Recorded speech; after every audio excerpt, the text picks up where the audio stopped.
Hello, Twitch. Hello, YouTube. Good morning. Thank you, Stormy. All right, Roadcraft. I was playing a little Power Wash.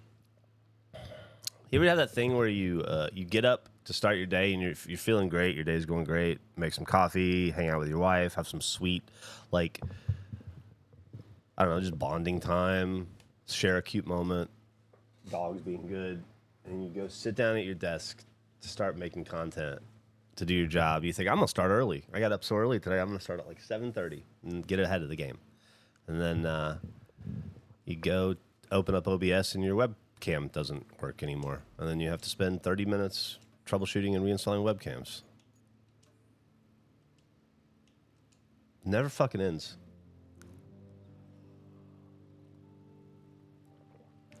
The game today is the same game as every day. It's Roadcraft.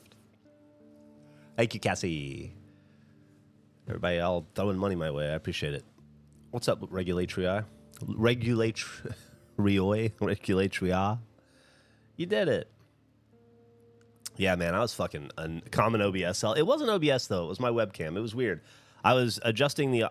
One annoying thing that OBS does is it doesn't save my settings when I have to adjust, like, the brightness and contrast. So I was doing the sliders, and then my webcam just died and stopped responding, wouldn't recognize it on the USB port. I switched to USB ports, wouldn't recognize it. It did the whole thing.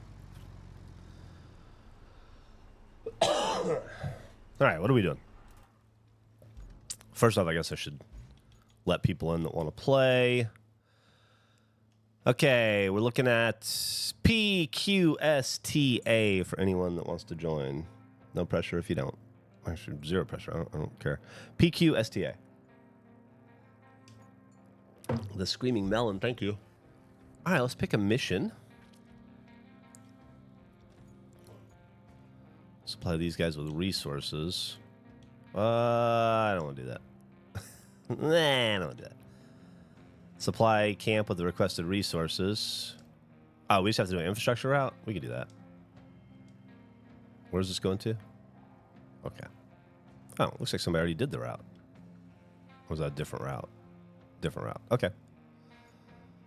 Have you checked out any NBA preseason? Pistons looked good last night. I have. I've only watched a little bit of the Lakers. This fucking thing. I watched a little bit of the Lakers Golden State Warriors game just because I wanted to see if Marcus Smart played. He did not. He was in street clothes. But I did hear a little interview with him, which was cool. But now I haven't. I hope we can do this. I haven't watched any. The Celtics play Wednesday.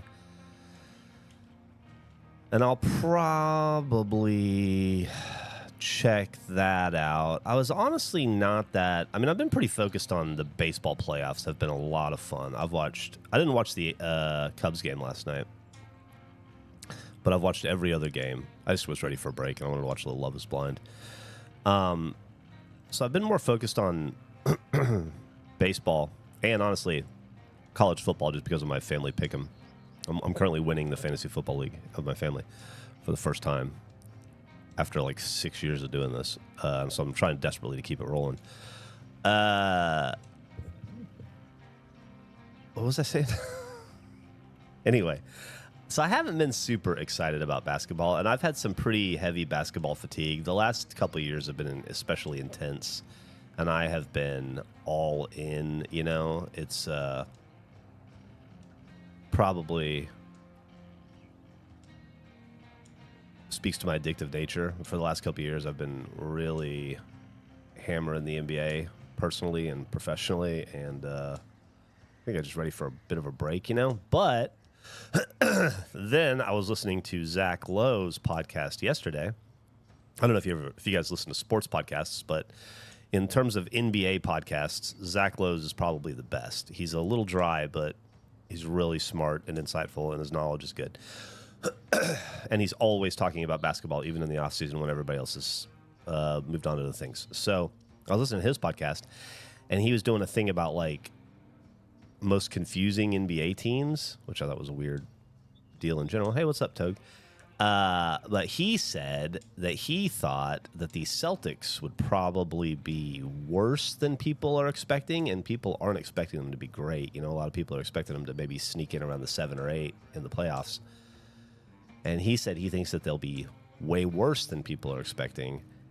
And that pissed me off, and it made me want to watch the Celtics out of spite and want to will them to win just to prove Zach Lowe wrong. And so now I guess that was a very, very long-winded way of saying I haven't really watched any preseason basketball, but I will be watching it tomorrow night because I am now reinvested in the team because I want to prove Zach Lowe wrong and that the Celtics will be better than people think, or at least as good as people think, and not worse. It just irked me. So there you go.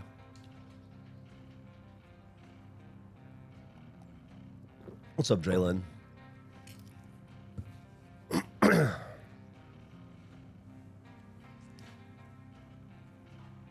Spite is a powerful motivator. It is my only motivator, even when it's not me doing the spiting or the fighting. I don't know what that is about me. I would say that. I mean, I guess you want to boil your successes. You want to attribute your You want to attribute your successes to you, dick. No. How did I fuck that up? You want to attribute your successes to, I don't know, good qualities you think you have. What?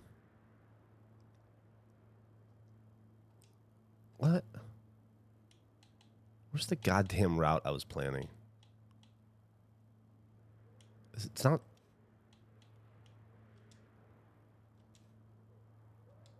Thank you.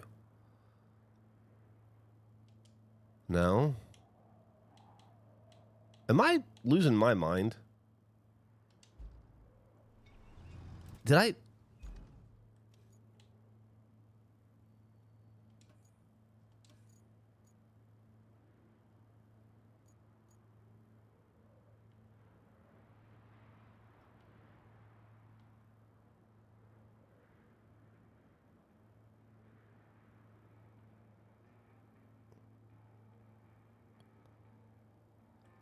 I'm so confused.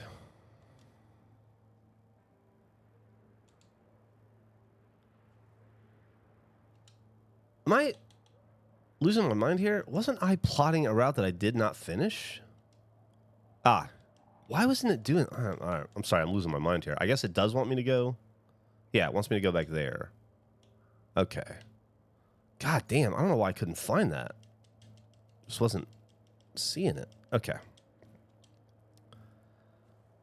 You had to grab coffee from McDonald's. I find McDonald's coffee to be pretty good, usually.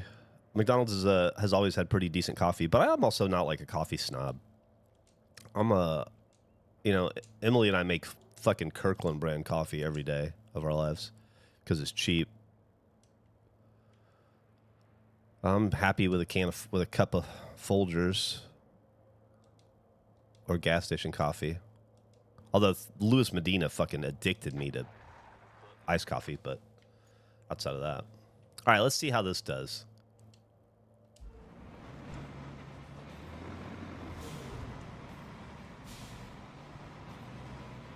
Is there a list somewhere of the regulation collection cards? Well, there aren't any regulation. Oh, I see what you're saying. For the break show? No, but there's only 5 cards, I think, now. People on Reddit, on the regulation subreddit, have been kind of talking about it and keeping track there. God, I'm sitting here trying to think if I could do it off the top of my head. I don't think I can. I knew that was going to be a problem.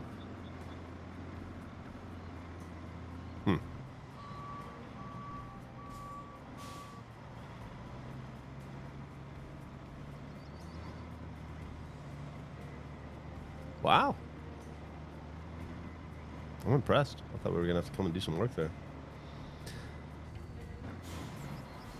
Caffeine gum? Oh, weird. No, I didn't see that. But I'm not up on MRE. I'm not up on the MRE scene. Daddy Magic's number 1. Yeah, Daddy Magic's number 1. Number 2 is the guy with no eyebrows. Like a 91 top stadium club card. I can't think of his name. Number 3 is Elliot Scared in the Corn Maze, or in the Corn in E.T. Number 4 is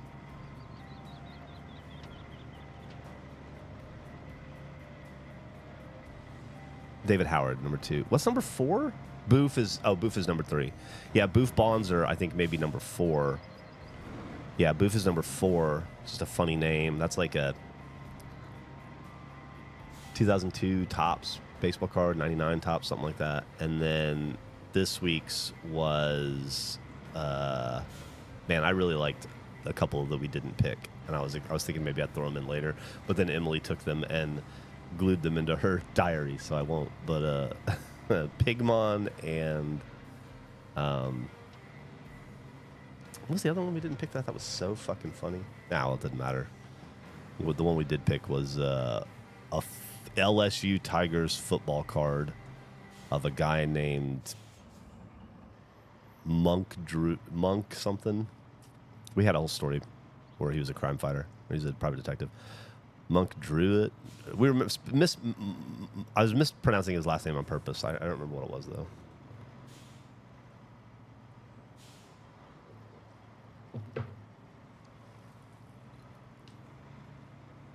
Yeah, that card, listen, that's going to be the LSU card, and the ET card might not be the easiest to buy as an individual card. That might be hard to find a single for sale for one of those. You might have to go and hunt packs and pull from a pack to get some of these, which honestly is part of the fun of the chase. It's also why when I pick one of these things, I'm trying to make sure I'm not picking something difficult for you guys to go and spend money on, because I know people will, and I don't want people to waste a bunch of money collecting nonsense. So that pack of LSU cards, you could probably get 100 packs for $5 on eBay. Number 1 card I'm chasing right now, I have 3 different collections going. 4. I have a vague 4th collection, which is just Boston Celtics. But I am currently collecting 1 baseball card from every year baseball cards have been in existence. Then my other collection, that's a back burner collection. Then I want to have 1 card of every year of Topps in release, Topps flagship, which is kind of running in conjunction with another collection that I have, which is I would like to have 1 of the top 100. I want to have each of the top 100 baseball players of all time slabbed. And that's what's behind me. That's what I'm working on mainly. But 2 and 3 kind of overlap, so kind of doing both at the same time. Avoiding buying anything not Topps for the most part. He really seems like he should be able to get up this, huh? So, thank you, Fury. So I guess to actually answer your question, right now my number 1 chase card is just a Babe Ruth, an authentic. It has to be. I need a Babe Ruth card from, and it won't be Topps. It'll be some, Allen and Ginter, some cigar company. But I just need one from a year that he was playing ball. Like, it's not enough to have 1 of each of the top 100 of all time. I have to have it from when they were actively players, which is going to be hard for Josh Gibson, but just about everybody else I think I'm good on. But the Babe Ruth thing is just, I'd like to do it, and I could buy a Babe Ruth card today on eBay if I had $5,000 to spend, But I would like to buy a Babe Ruth card that I can afford. So I've been searching, a couple $100. So I've been searching for a very long time, and I will continue to. But eventually you'll get there. Eventually we get there. I need Ted Williams too. He's been pretty difficult to find at an affordable price. I wish Topps made AEW cards. Yeah. I'm not a huge Upper Deck fan in the current era. I tend to avoid Upper Deck, Leaf, any of those like cheap football subsidiaries, Score, stuff like that. Well, that didn't work. So let's figure out how to fix this, which should have been the easiest part.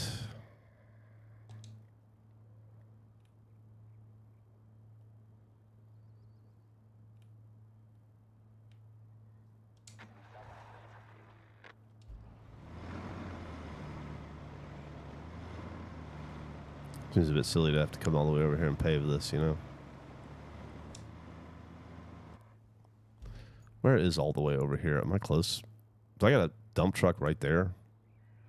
Oh. No, that's not a dump truck. I could fucking go assist this fellow, though. All right. I'm gonna go give this guy a hand.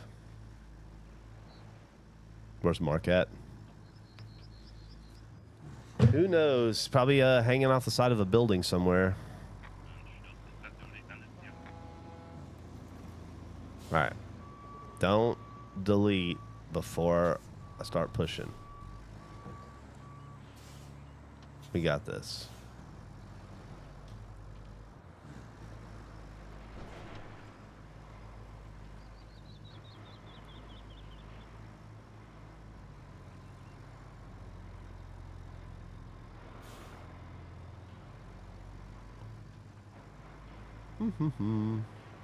I'm doing well. Through the police academy and endless studying. Awesome. I wish Police Academy was anything like the movies from my childhood with Steve Guttenberg. But I bet it's not. I bet there's no Tackleberry. I bet there's nobody making cool noises. I consider changing my name to Bark the Dog in honor of Mark.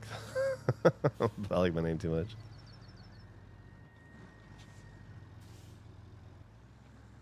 Bobcat Goldthwait was in Police Academy. Last day in Maine.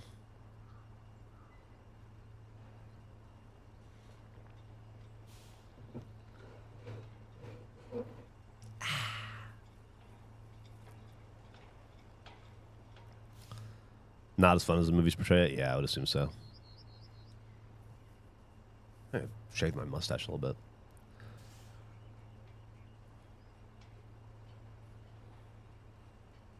Morning, Geoff. Pretty random question, but have you ever seen The Point? Animated movie with Ringo Starr in it. My partner said they thought they heard you singing it the other day. I have...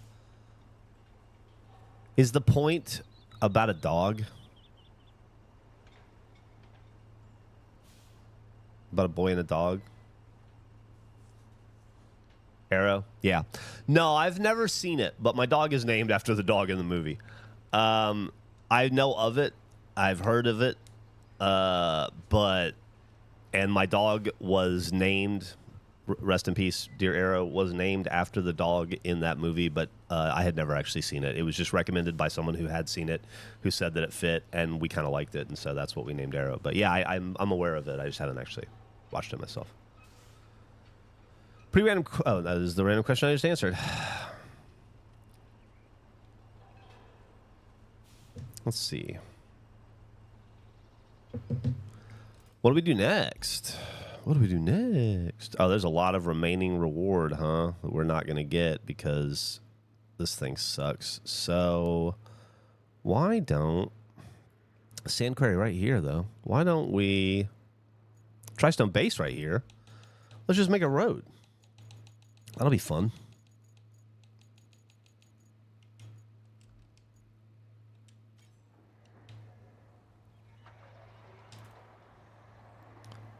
(1990 to 1991) Collegiate Collection LSU Tigers Monk Goulot. That's right. His name's like Guillot or something. Guillot. Monk Goulot. No, number 132. That's it.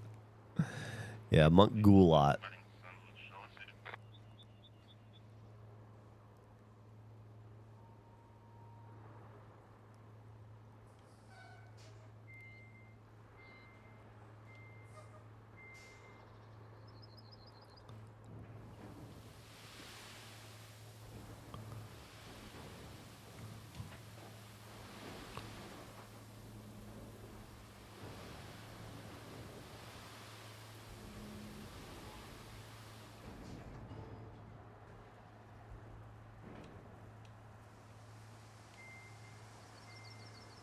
This does not seem like it would be that rough right here, but I guess it is.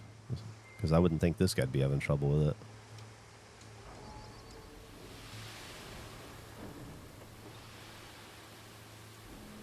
Those little guys are pretty resilient, actually. Typically. Little vans. Just close, dickhead. What? Why will... Oh, wrong button. I was stupid. Wouldn't close because I'm stupid.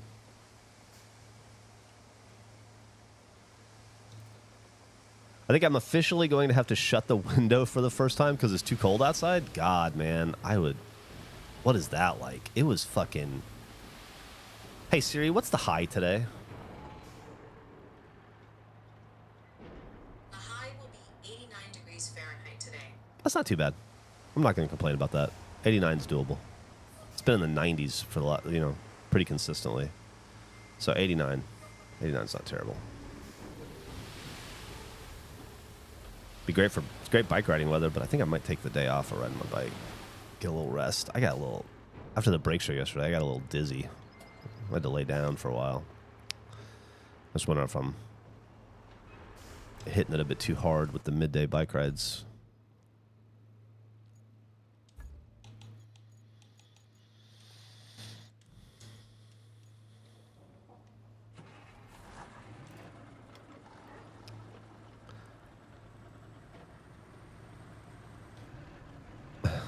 What am I doing? Where am I going?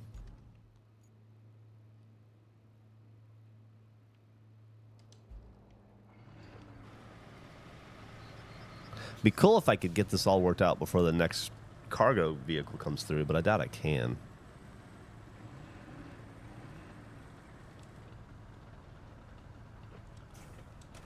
There we go. Maybe I know where left to go.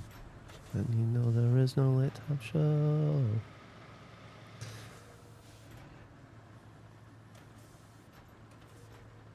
High of 73 in Toledo. That sounds lovely. I gotta say, I like Toledo. I only spent one afternoon there, one evening there, watching the Mud Hens and eating at that hot dog place, which, I'll be honest, wasn't as good as I was hoping it was. But it was a lovely place. I really, really did dig it. I thought the people were a little, at least after the game, I thought the people seemed a little, like, ready to fight for some reason, but even though they won. But, yeah, it was a cool town. I would definitely like to experience more Toledo. 73 in Louisville today. You know, I just read, by the way, somebody sent me an email a couple weeks ago after we went to Deputy that said I was pronouncing Louisville wrong and that it grates on every person who lives there. So I'm trying to say Louisville now because that's how they told me to say it. I try to be respectful. Anyway, I was just reading last night that apparently Louisville has the world's, or maybe just the U.S.'s largest underground Christmas trail. Like like a drive-through Christmas trail, kind of like we have at Circuit of the Americas, where you drive around the course, the racetrack, and there's like, you know, it's like a Christmas trail. Apparently, they have it's like a half-hour drive underground through these tunnels that's all decked out in Christmas. Sounds pretty cool. So it's a Christmas trail is a trail you either walk or drive on that just has on both sides, like, you know, Christmas displays, decorations, you know, stand-ups of reindeer and the chipmunks and Santa Claus and shit. God, your backyard's flooded. I would kill for a little bit of rain in Austin right now. Al Capone Christmas. It's called Mega Caverns. It's under the zoo. There you go. Yeah. Anyway, it sounded really neat. I was pretty impressed. Oh, that's I need to get that vehicle, what you've got there. That is really nice, Toad. It's way better than the one I'm using. Let me get a flattener over here. Oops, not what I wanted.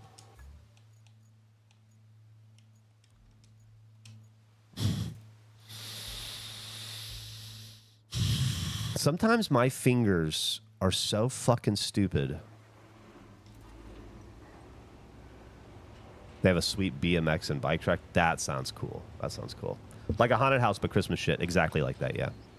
We have a couple in Austin. We have one called Trail of Lights, which has been around forever in Austin. And you basically, it's like we have the Zilker Park, and then we have the Barton Creek Trail.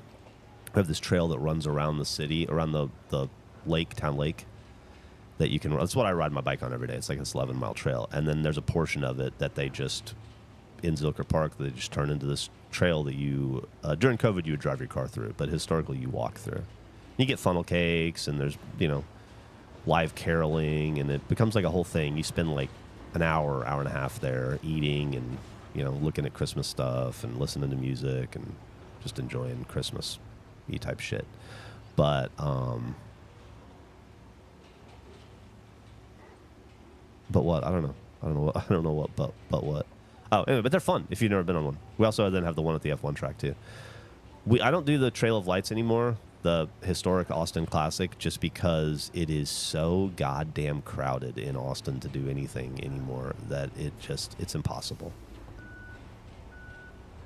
to park and deal with. It's just too many people for me. So, is this doing anything? No, because I'm not rolling asphalt, idiot. Forgot that you gotta toggle it now.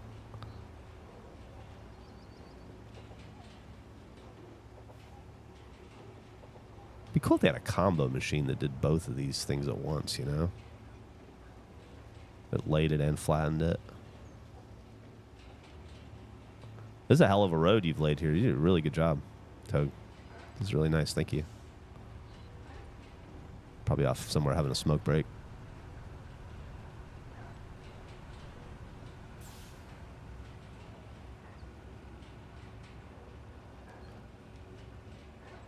We can talk about robots in here, too, if it helps.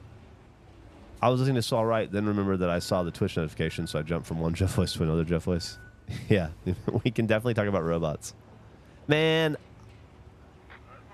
I'm so fucking into the Waymo. I really am. If they don't have it in your town, I hope you get it soon. I think it's pretty cool. Thank you for the sub, K Birch Tree. This Bob, a game always reminds me of watching Bob the Builder as a kid. I never watched Bob the Builder. It wasn't on Millie's. That was around the time that Millie was a kid, but it wasn't in her purview. She was a Dora, Diego, SpongeBob, Drake and Josh, iCarly kid when she was super young. And then when she got older, it was all like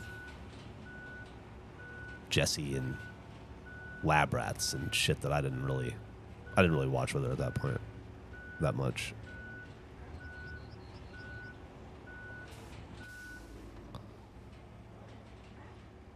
Tiny Toons and Animaniacs. I watched Three Stooges when I was a kid. Three Stooges and Looney Tunes was about it for me. And of course, now I was gonna say like DuckTales and stuff like that, but I was in high school by the time middle school by the time DuckTales and all that came out. I was watching that after school when I was older, but as a kid, yeah. I was the shit that was on when I was a kid, you guys wouldn't. The like Electric Company and the Great Space Coaster and Today's Special and Captain Kangaroo. That shit is, you guys, so far before your time. Most of you, I'd imagine. I'm sure there's some of you in here that watch some of that. 1, 2, 3 Contact.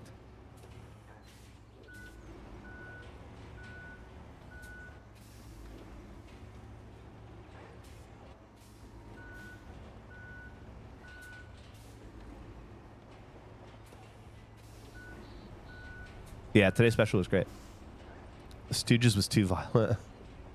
Man, I used to... I liked the Three Stooges so fucking much growing up that it would come on... It was when I was in high school. It would come on TV at... I'm going to make up some times for you because I genuinely don't remember, but I'm going to say it would come on TV at 5 a.m.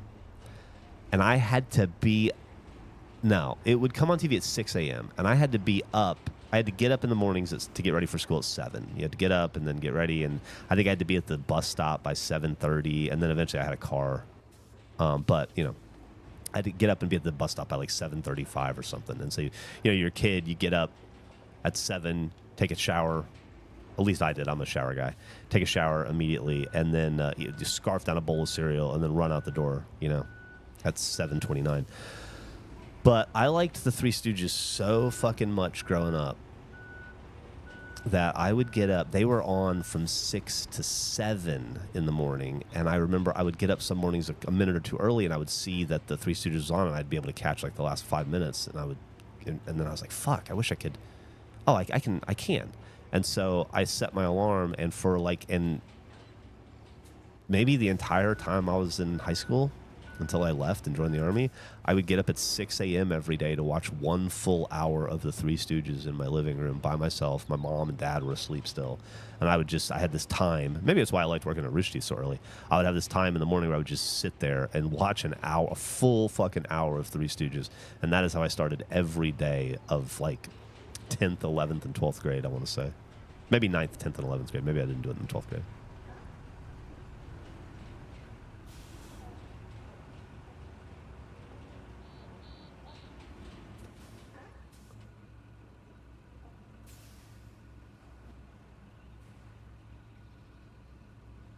Rocky and Bullwinkle. I watched a lot of Rocky and Bullwinkle. My mom was that was a little before my time, but my mom was into it, so we watched it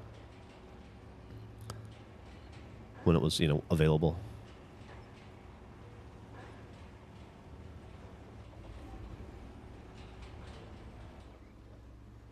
My parents were 40 and 50 when they had me, so I grew up on old Western movies and MASH reruns. Man, when I was a kid in the 80s, early 80s, when you would hear that MASH sound, that fucking song, the second you heard that song, you ran for the hills. You ran as far away from the TV as you could fucking get, because there was nothing on earth lamer and more boring to like a 9-year-old kid than MASH. Oh my God. I learned to love it as an adult, but as a kid, man, I couldn't have thought of it. MASH was like going to the dentist, and it was on like every fucking Sunday.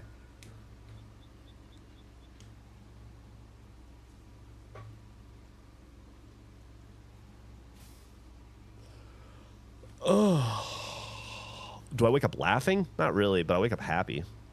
Sometimes I wake up from a dream or an idea that I'm having that's funny to me, and I'll be but not very often. Have you ever played the Call of Duty Black Ops 7 open beta that's going on? No, I didn't know that there was the beta was out. Yeah, I'm sure I'll do the next Call of Duty. I'm sure I will. Go for the guns again. I had so much fun doing it this last time. I couldn't tell you the Walker, Texas Ranger theme. That was a little past my time.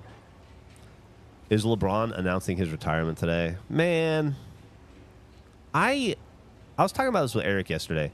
Like, everybody thinks LeBron's about to announce his retirement or whatever. I think there's just as good of a chance that it's like related to him switching from Sprite to Starry, or I think there's a very good chance it is something akin to when Snoop Dogg quit smoking to announce his partnership with Solo Stove. I think that there's a really good chance that LeBron is doing some sort of a marketing or push here. This could be ad based, but it could also be as simple as he's retiring. I will say, I was watching a TikTok the other day with these. It's like the sports show with these two girls on it. It's pretty good. And one of them pointed out to the other one that LeBron's number 23. Okay. This is his 23rd NBA season. Seems like 23 for 23 seems like a pretty good time to retire. A friend of mine is obsessed with Murder, She Wrote. Has probably watched that whole show like 100 times. I watched Murder, She Wrote when it aired and loved it. And that's a song that makes me happy to hear. But I've tried to go back and watch it a few times here and there, and it's hard to go back to. Like, there's something in there that's too dated for me to be able to really enjoy it. I did go back and watch. There was a crossover a couple years ago. I watched it. There was a crossover between Magnum PI and Murder She Wrote that I didn't know existed. That I thought was crazy. So I wanted to see that, and I watched it, and it wasn't very good either. But I still feel very positively towards it. You know, it's almost camp. Yeah, I think it's something about the. I think it's that it existed in the ugliest of the 80s to me. Like when I was a kid, I hated a 70s aesthetic. Like, you know, my dad would watch. Oh, shit. That's my fault. My dad would watch, I don't know, Rockford Files or something. I do love Rockford Files. Don't get me wrong. I'm not shit talking Rockford Files. But, and it would just, the aesthetic would bug me. It looked so fucking lame and old and like last generation. And now I love 70s aesthetic. And sometimes I'll watch shows, especially expensive television shows and procedurals, because they do so much on location shooting in and around Los Angeles in the 70s that it's fascinating just to look at the aesthetic and the design. But now I feel that way about the 80s. It's really hard for me to look at a certain era of the 80s, unless it's like Magnum PI where they're on the beach and driving fast cars. Murder, She Wrote is very like grandma houses in like 88, and it was a happy time in my life, but it was an ugly, ugly time to be in the world. And I can't handle the aesthetics of some of that stuff. Your dad loved Andy Griffith. Man, my grandparents loved Andy Griffith. I grew fucking up watching Andy Griffith every single day. It was just always on. I feel like it's all WTBS played when I was a kid. Frankie and Annette and Andy Griffith 100 times a day. It's like how MTV only plays ridiculousness now. My parents watched a lot of House. Ben King used to watch that show on my house. I've never seen it. Never really paid attention to it. It was the Hugh Laurie show. It was not lupus.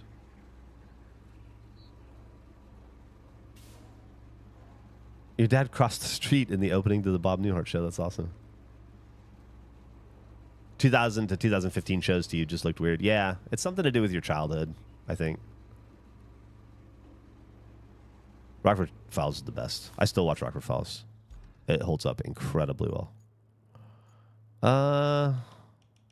I guess we should do something. Plan another route. It's going easy today so far. It's got to be done. The people need their whatever these supplies are.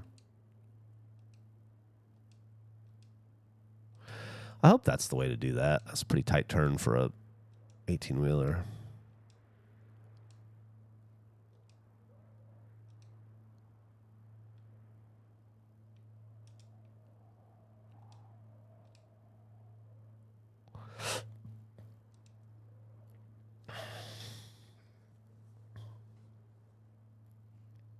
Yeah. I've never been a fan of medical shows in general.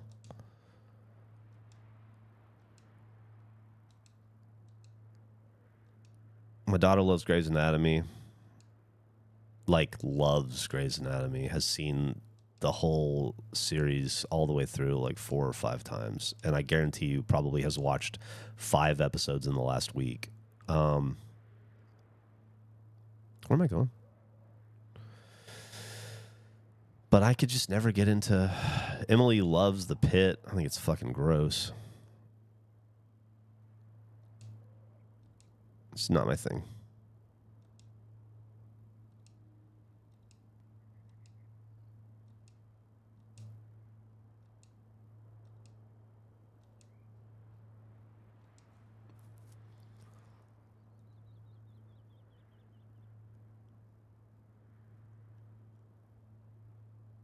Never felt the need to watch it solo. To house watch parties. We used to do that for Oz back in the day.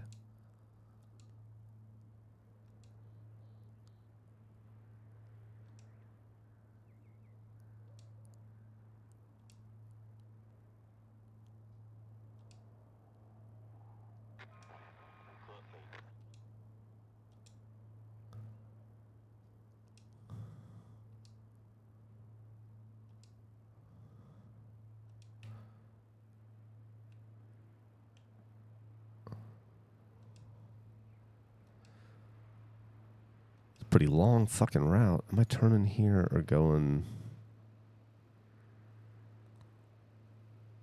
Yeah, okay.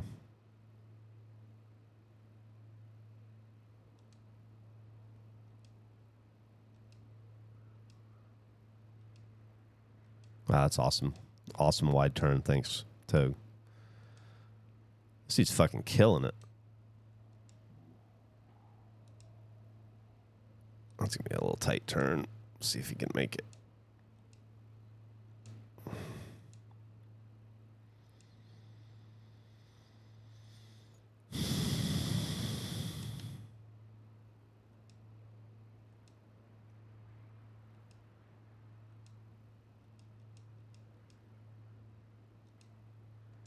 All right.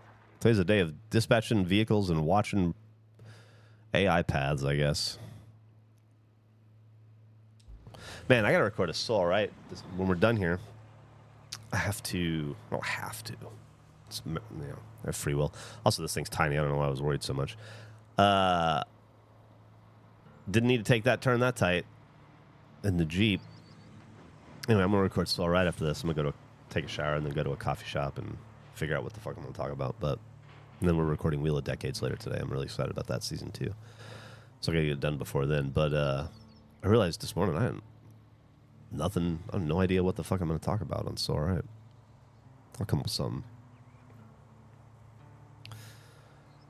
I could do a movie review thing, but I almost feel like I need to watch the movie I watched again so long ago. My husband and I started playing Roadcraft because it's on Game Pass, and now I just occasionally hear trucks beeping in his office at all hours of the day. Yeah, that was me with with Roadcraft and SnowRunner for many, many years. Oh my God, you're beautiful. Hi, I love you. You have a great day? Yeah. I'm gonna have a great day. All right, I love you, sweetheart. I'll see you tonight. No problem. I'll deal with him later. All right, bye, sweetie. Chat said hi. That was, she wants you to have the best day ever, too. That was the beautiful and vivacious Emily Hatfield. My lovely wife. Can we get some deep dives on punk bands?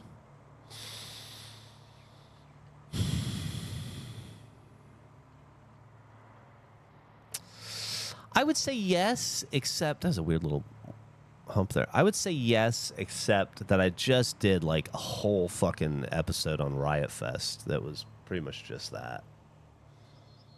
I don't want to be any one thing too close back to back.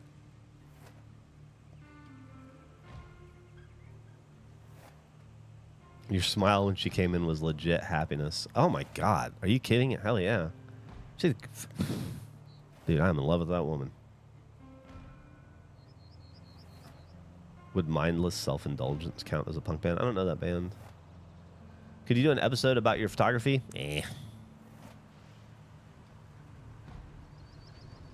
Maybe.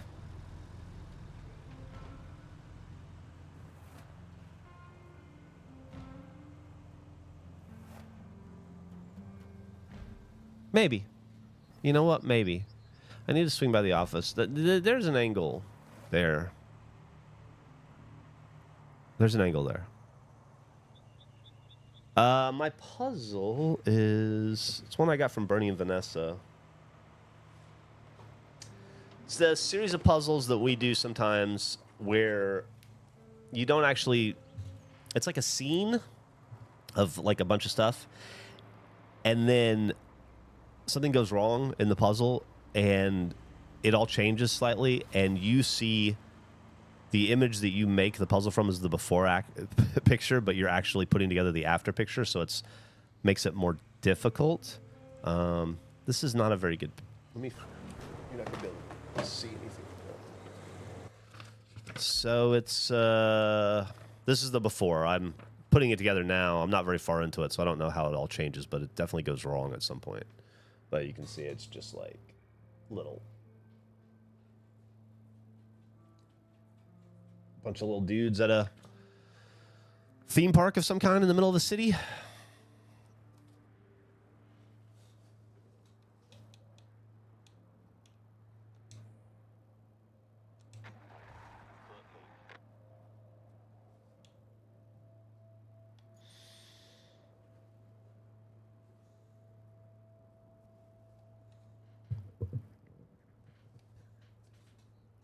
Is Kindness still punk rock? You capitalize Kindness as if it's a band, but I assume you, or do you just mean being kind?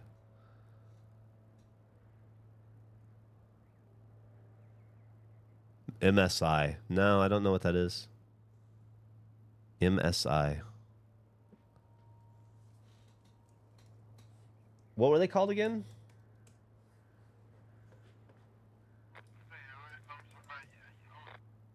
Mindless self-indulgence. Electro-punk industrial. Well, that's probably why I've never heard of them. Electro-punk band formed in 1997. Lead singer's name is Jimmy Urine. Let's see what else Jimmy Urine's been in. Oh, he graduated from Catholic school. I'm seeing if he's in anything else I would know. He's remixed songs by Grimes and Korn. Oh, he worked as a composer for the video game Lollipop Chainsaw. Yeah. I wonder if... Oh, hold on. Here we go. This is fun. So the lead singer... In 1999, he took out his penis on stage while performing with Mindless Self-Indulgence in Michigan, for which he spent the night in jail after being arrested for indecent exposure.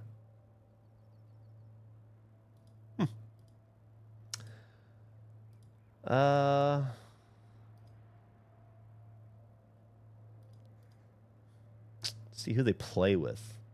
I'm trying to get a sense of, like, who they are from, like, who their other bands or touring bands are. They play with Linkin Park a lot. I'm gonna give them a listen, but I'm getting a sense that it might not be my scene. They're adjacent to a lot of stuff I'm not a fan of, which was kind of how you figure these things out.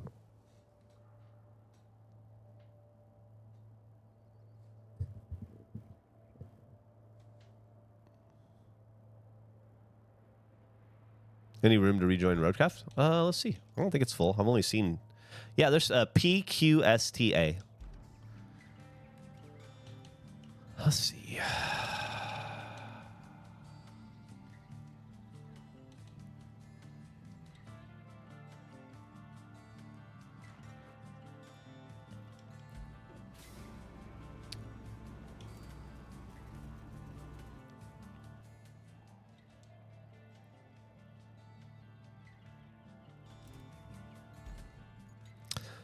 Where am I headed?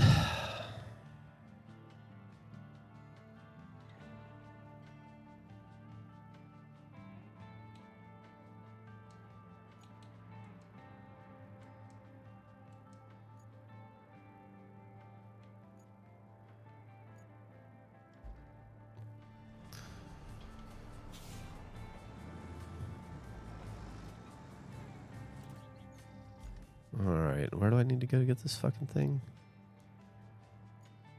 And deliver it there.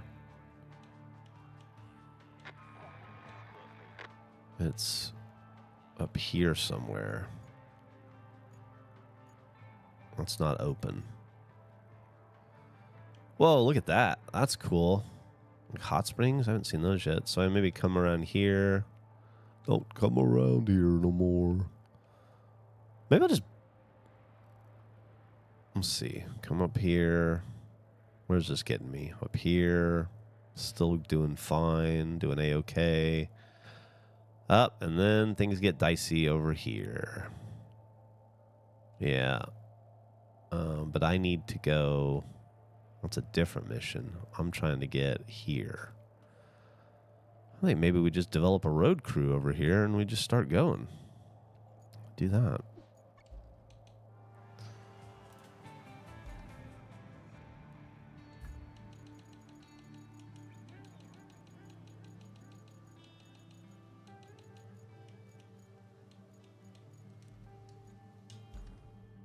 Did it again. I fucking hate myself sometimes. I really do.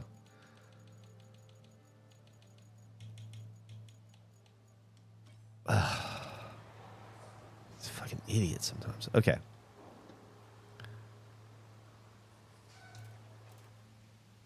Okay, so I was gonna fuck around up here this way. Okay, so I'm gonna, yeah.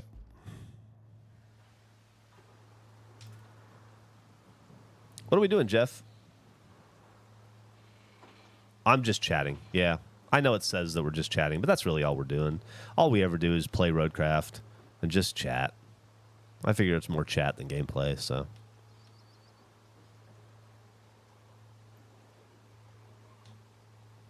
Need to wash dishes before my OBGY, my OB-GYN appointment. I guess background Jeff's better than no Geoff. Oh, thank you. So they're on the topic of old bands. Anyone remember Zeromancer? No.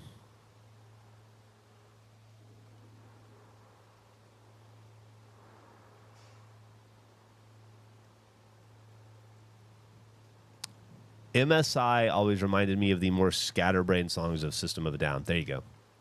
System of a Down is a band that I like 2 songs by, and I just find the rest of the stuff they do to be, and I'm trying to be respectful, unpalatable would be how I would describe them to me. Not my thing. But I really do have a weird respect for that band because they make a lot of music and they seem, I don't know. I feel like I appreciate them as musicians and artists and the way they conduct themselves as a band, but I'm not a huge fan of what they do. I guess would be how I describe it.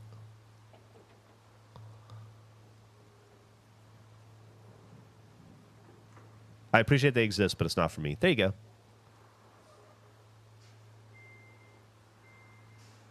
Do I like metal music in general? Yeah, I like doom metal a lot.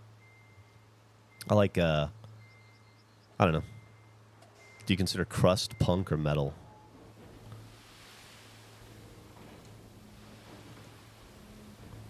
I listen to a lot of, like, black metal with Burn Dog and stuff that he's into. So I get it. A lot of exposure to it through that.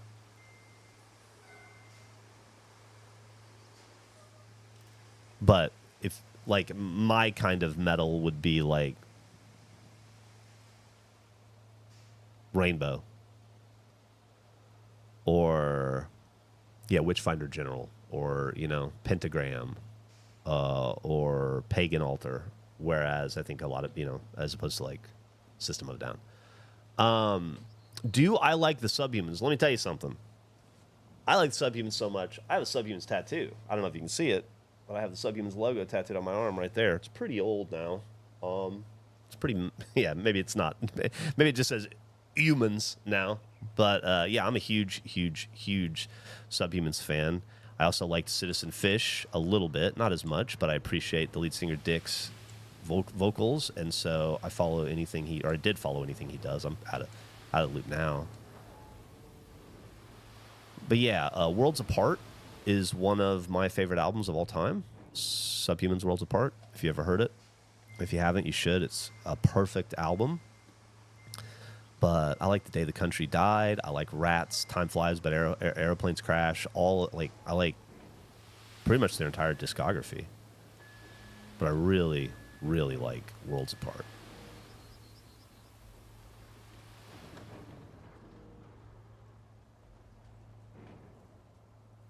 Have I listened to Kalma? I don't know. I have heard Sleep Token.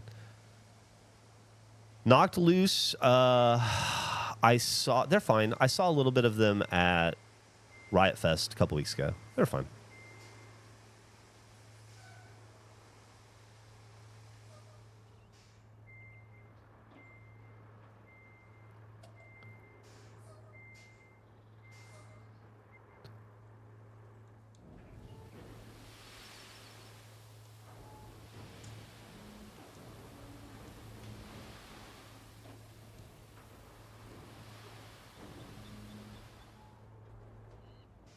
Is 2025 Donruss Baseball a good set? It is absolutely not.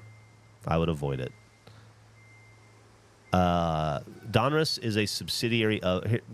here's why. Donruss is a fine set. Donruss Basketball, Donruss Football, it's fine. It's entry level. It's entry level set. But it would be at the base of what I would consider to be acceptable entry level. Like, I would buy it, but not baseball, purely because, like, I buy Donruss basketball. I don't collect football really, but I used to. But I would avoid it for baseball purely because Panini has no license for professional baseball. So any Panini card, and Panini, Donruss is a subsidiary of Panini. There's all these different baseball card brands or card brands that you might remember from your childhood that all still exist, but they're all have been consolidated under one or two companies, and so they're all like subsidiaries of other baseball card brands. Donruss is a subsidiary of Panini. They don't have an MLB license, so if you buy any Donruss baseball cards, they're going to have to airbrush the team logos off the characters, off the photos, which I think is just fucking lame, you know? I get it's a necessary evil, and it's that or not make the cards, but I think it reduces the value of the cards to such a degree that it makes them not fun to collect. Personally.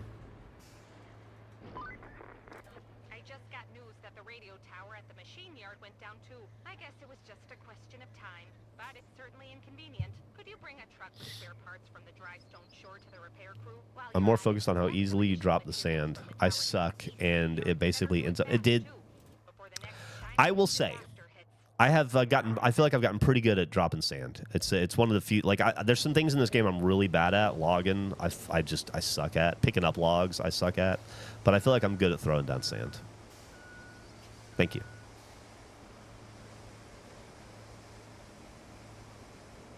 And thanks for doing that, Brief Relief. I'm gonna go forward a little bit and see what's next. Turning or going straight? Going straight. Yeah, here we go. There's a couple different ways you can do it. You know, you can do it manually with your with like lifting the thumbstick. But sometimes what I do, and you may want to try this, is if you hold left bumper, you can tip it with A, right? So I'll be driving and I'll hit left bumper. I'll tip it twice with A, and that'll tip it a little bit, and then go forward. And as soon as it starts to dip, tip it 2 more times. You just got to remember to go like, oh, left bumper A, left bumper A, left bumper A. That's a way to do it where you're not constantly trying to like toggle the thumbstick evenly. I read that on Reddit, and I found it to be pretty useful. Thank you for the sub. Thank you to everybody who subs. So, yeah, maybe you can try that too. Left bumper, and then I'm sure it's like, you might even be able to hit A on the keyboard. There's probably a way to not manually do it with the mouse.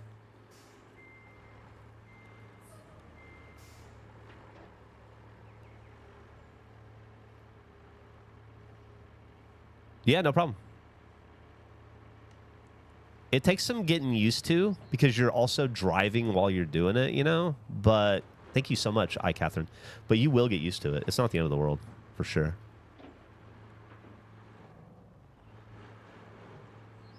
Like, I'm going to do it right here. I'll tap. And then I'll go for a little bit. I see it's tap it again. Tap it again. Tap it again.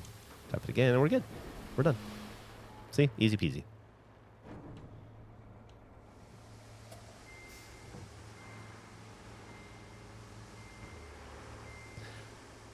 I've seen people do it smoother and with less sand so it lasts longer, but I'd rather push more sand around, honestly.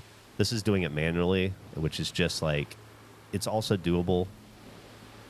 But you can see my pour isn't, and I'm trying to drive while I'm doing it. It's just, my pour isn't nearly as good or as smooth if I try to do it that way. I was also doing it from a weird angle, but yeah, you get the idea. You could also probably plug a controller in on PC, that's true. Stealing Ray's Pro Gamer title. I'm definitely better than Ray at Roadcraft, and only Roadcraft. And only because he would never play it. If Ray spent 15 minutes in Roadcraft, he'd be like, okay, I'm better than everybody. I beat the game. Dumping sand and driving off the road like a maniac. Yeah. It definitely is fucking annoying. You have my sympathies. I bet this will be a thing.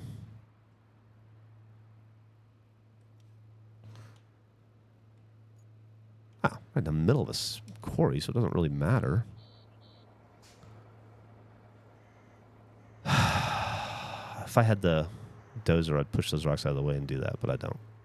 Deal with that later.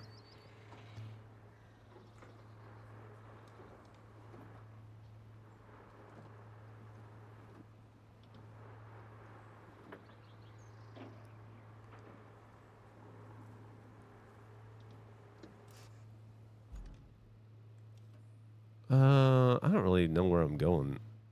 Oh, yeah, I was trying to at least get myself over to here, I guess. So I turn right here. This area looks like it kind of sucks. Maybe I should throw some dirt down here.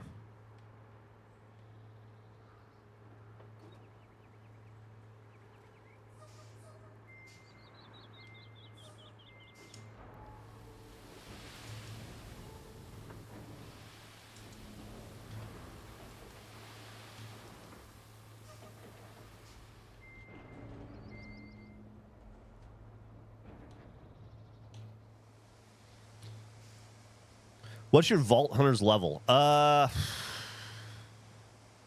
Like 13. I've only played the game in videos. Where like Andrew and Eric, I think, have been going to town on it. I only have played it in videos. So like Eric's last time we played, I think it was a stream maybe. Andrew was already like level 50, and I was still like level 13. And I don't think I even leveled up in the video. And Eric's in his 30s, I want to say.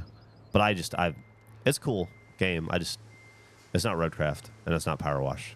So, thank you again, Catherine, and thanks for gifting that sub to Lissa. I'm sure they appreciate it.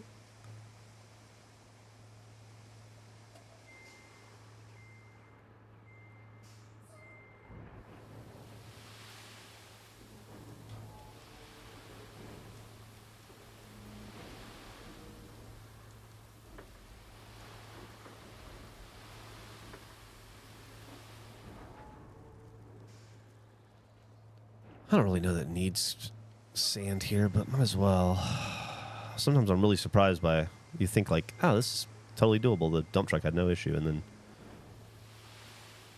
some fucking van gets buried. Ah, fuck. Well, I'm doing a terrible job there.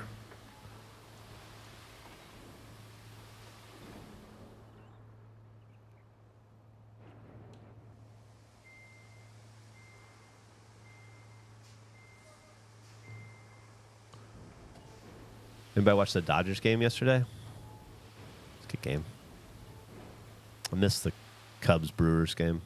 I just needed a break from baseball. Dude, I started watching Love Island last night, the new season. I think we're all caught up. I think we watched all the episodes that are out. Holy shit, Yeah, I think we are.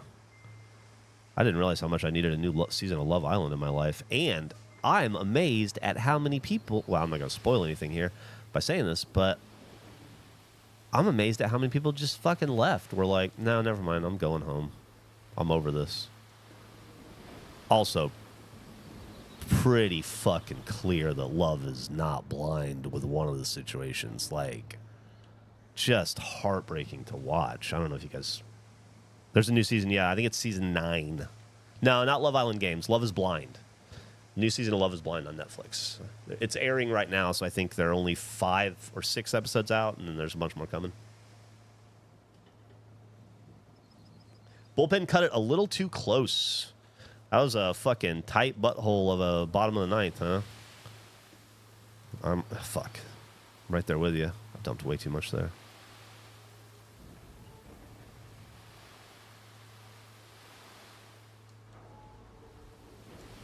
I don't even know why I'm dumping dirt here, just because I guess I got to dump it somewhere. I don't think it really needs it. I don't even really know where I am. Oh, yeah, I guess I might as well make a solid road here. Do you think it's a casting issue? I think it might be a...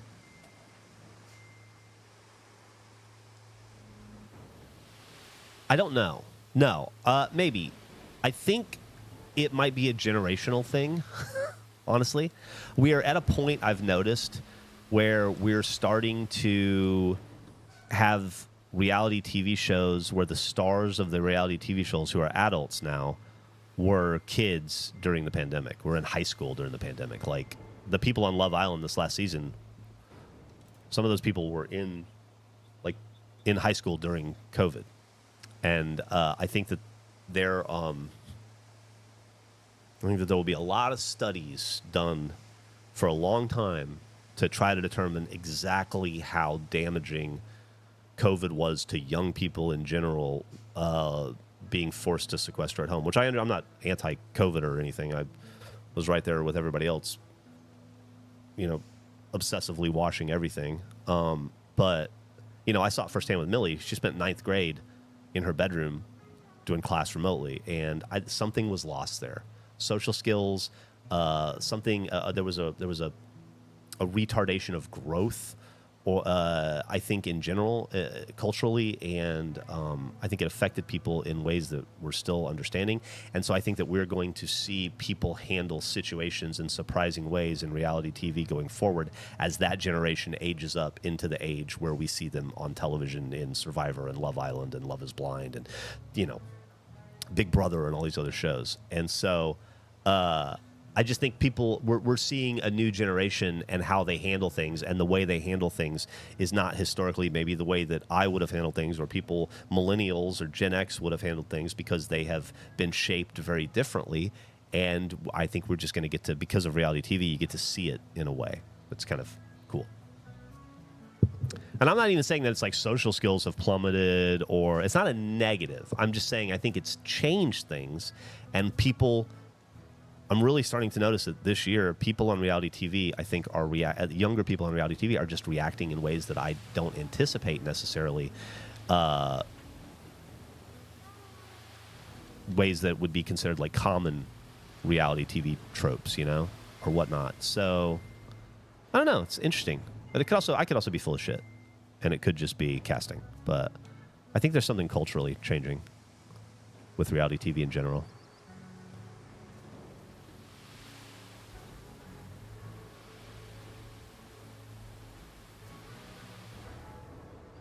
But I'm also an idiot, so I'm pro COVID. You know what I mean? I was pro safety measures for sure. Oh, look at this whole group. Thanks, guys. Fury's fucking pulling the whole truck. It's awesome.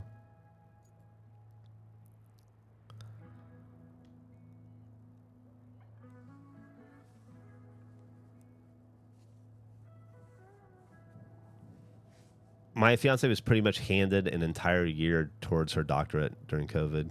Growing up dealing with once-in-a-lifetime events every other year is certainly affecting people. I totally agreed. And I'm just talking COVID. Like, there's so much going on in the world that you just, like, it makes your head spin. You can't keep it all straight. You can't. It's exhausting to try to even be socially, politically, globally aware is just an exhausting venture in 2025.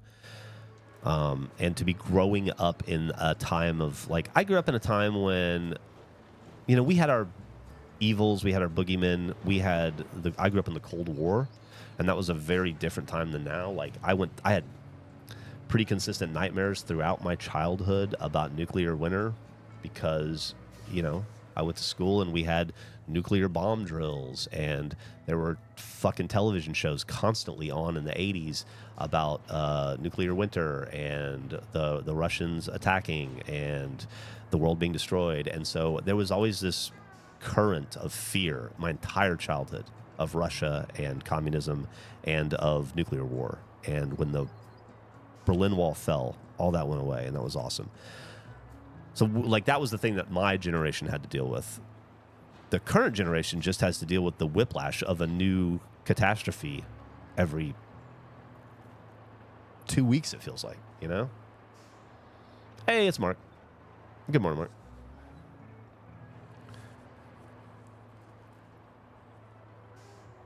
My wife and I are in our 40s with a 5-year-old. We're exhausted every night trying to find the balance between being responsibly informed and just not letting all the anxiety eat us alive. I threw in the towel. I gave up. It's a sad thing to admit, but I'm entering into the blissfully unaware period of my life. I don't watch the news anymore. I haven't watched the news since last November, even to the point where if my wife turns it on, I leave the room typically, go find something to do somewhere else. I no longer listen to, I used to listen to like 2 hours to 4 hours a day of political talk radio in the background when I was doing stuff. Completely cut that out of my life. And I only know about the world through osmosis, through Reddit, through the internet, checking CNN once a week, you know. You can walk away from all that stuff and it still finds you. Like, I still feel, even though I don't want to be, I want to be blissfully unaware, and I'm not seeking out information. It is thrust upon you. You can't escape it. So you could try to unplug and find out you're just as aware, which I think is a good thing in the sense that, like, it's impossible to be ignorant of what's going on around you right now. But I'm just sick of 50 years of just tying myself up into knots and stress and worry. And that just, like, I can't add to it by seeking out the outrage, by going out of my way to listen to 2 or 3 hours of political conversation every day, when all we're doing is just rehashing the same 3 or 4 news or talking points and just finding different ways to argue about the same things. It was doing nothing for me in my life other than making me unhappy, making me miserable, engaging my misery, which is what it's designed to do.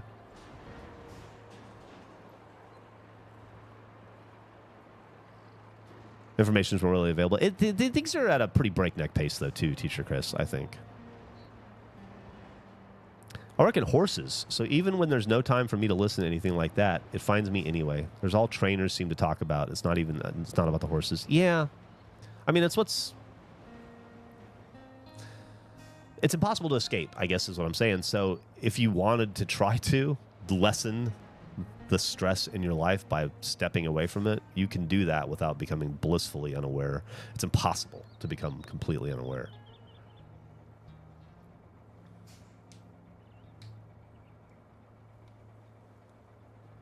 Pandemic definitely fucked up Rooster Teeth. Hi, Geoff. First time tuning in. It's hard to keep up because it's so depressing. I empathize. I guess my point is don't try to keep up. You will anyway, whether you want to or not. There's not much you can do about it. They're going to find a way to make you keep up. I guess I should get my fucking truck out of the way. See what's further down here.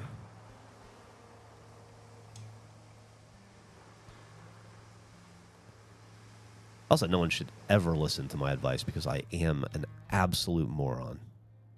And I have no idea about anything. What kind of bridges can we do? Do we have concrete here? We got more concrete than fucking...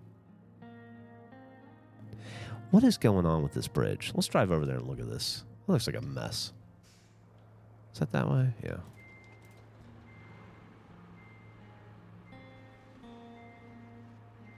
You'd physically have to put your head in the sand.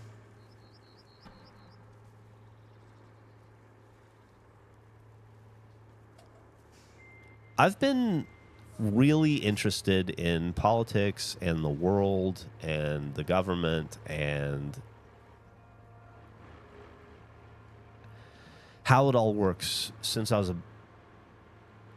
think about the right time. Since I was about 19 when I decided I wanted to be civically aware, you know? And I've never been unhappier with knowledge than now. Like, it was so different.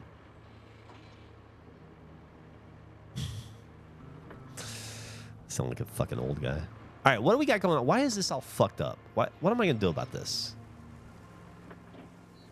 This must be a mission, right? There's no way they would just leave it here because I can't even... Let's see.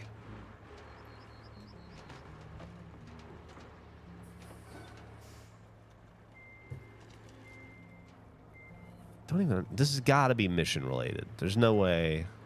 Yeah. Excuse me. So I'm going to wait on that, but I would like to get to the other side. I wonder if there's maybe a little land bridge somewhere in the meantime. You can pull that gate down. Well, I don't have a...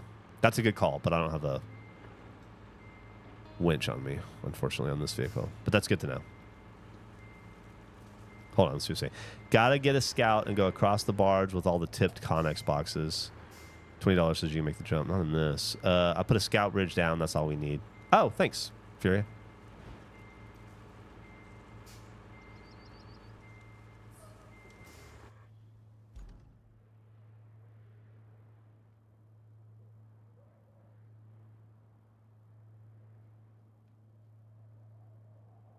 Oh, yeah, there's the Connexes right there you could run across. Cool, cool, cool. I don't know where that bridge is, but anyway. How long have we been going for today? Oh, there's your scout bridge. I see. Just need some lumbar. Maybe I should switch to a scout vehicle.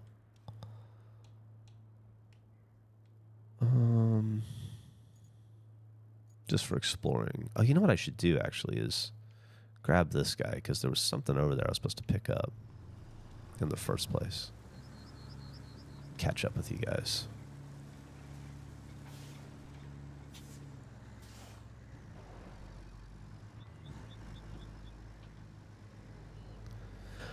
Need to buy new quarter-inch hose for my manifold. Thing just scared the ghost out of me. What'd it do? What kind of car are we talking about again? You're like a... Fuck. You said the other day. I don't remember what it was, though. Did I go the wrong way? Nah.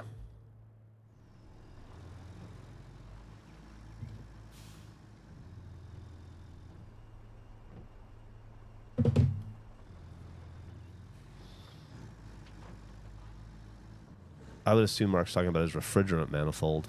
Ah, that's a good point.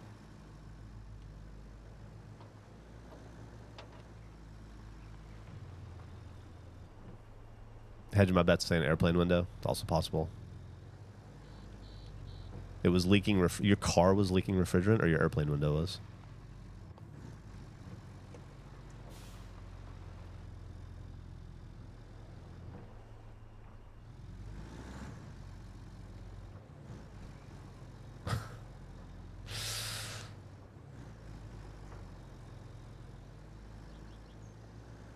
I wonder if there's a... I guess there's not. It'd be cool if there's a day-night cycle you could turn on in this game.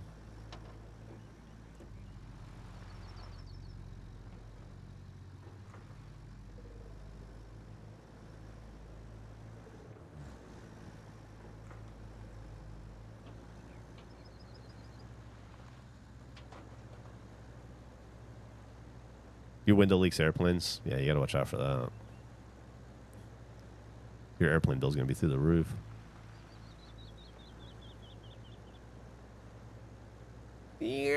Stay Tuesday? It is, right? Yesterday was break show? That was fun. I had a really fun time doing the break show yesterday.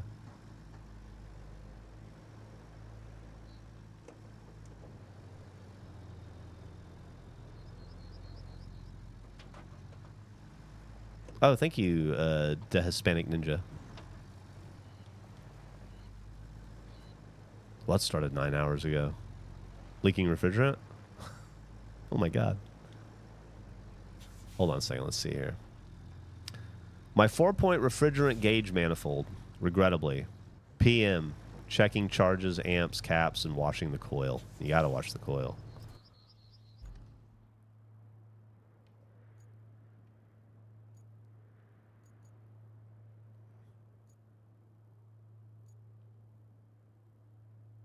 What is that? That's my Voron? What am I driving? What was I just driving? I thought I was driving the Voron. I got 2 Vorons? Oh, that's your Voron. Oh, okay. God, they're the same color. It freaked me out. I was confused.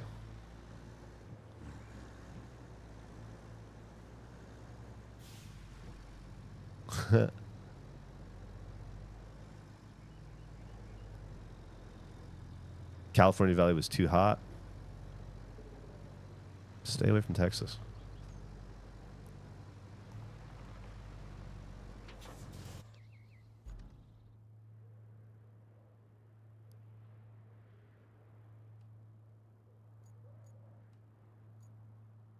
By the way, I'm so far away from where I was supposed to be going. I was trying to go over here.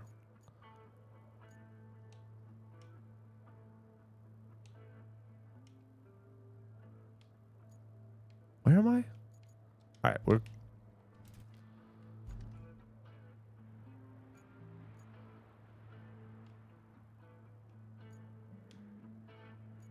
Let's start this over again is what I'm going to do.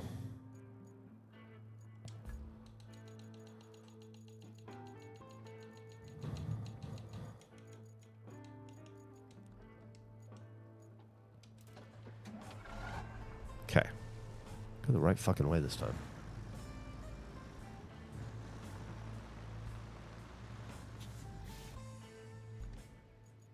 Right, it's definitely not that. I go up here, and then I go around. Okay, yeah.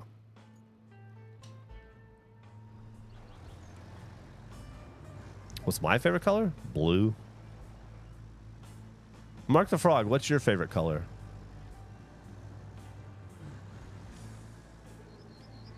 What's up, Brief Relief?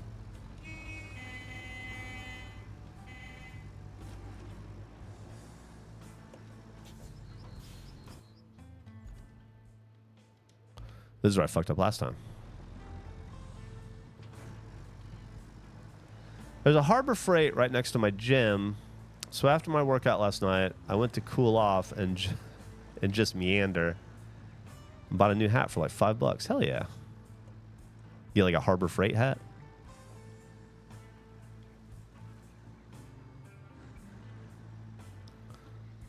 Yeah, what color was the hat, Mark?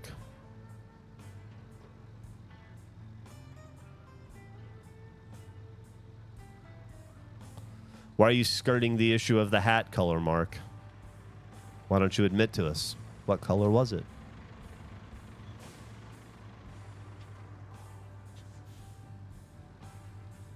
I knew. I fucking knew. That's why I asked Mark the Frog specifically what, because I knew I wouldn't get a straight answer. I knew I'd get a description of a color, but not a color. Mark's favorite color is the color on the inside of a perfectly ripe mango. I fucking knew it.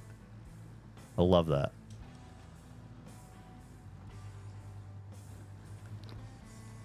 Moses Lake. What was it? Moses Lake sand dunes and mud flats. That sounds fun. Just say yellow orange. Black trucker hat that says Harbor Freight. All right, that's cool. So not your favorite color. Interesting.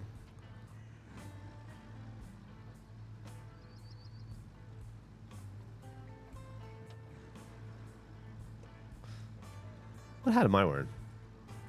Oh, Callahan's General Store. It's like a feed and general store. Back when I had chickens, that's where I used to go to buy my chicken feed. It's actually where I bought my chickens. I went the other day and they had peacocks, little baby peacocks for $100 each, and I had to be like, Emily, we are not buying a peacock. There's nowhere to put a peacock. We don't know anything about owning a peacock or caring for a peacock. We have a dog that would eat a peacock. Put the peacock down.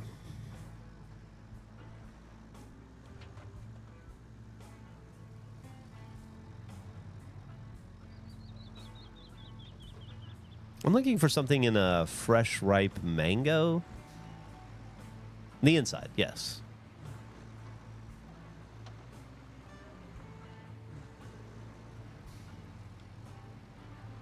So you now have two peacocks. So you guys got the peacock? We did not get the peacock. It was fucking cute, though. It was cool. We had peacocks and baby ducks and a billion chickens, of course.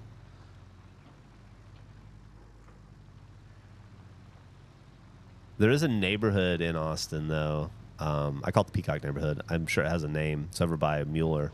It's like a tiny little, like, I don't know, 8 street neighborhood, very self-contained, really cute little modest, like 50s, 60s houses.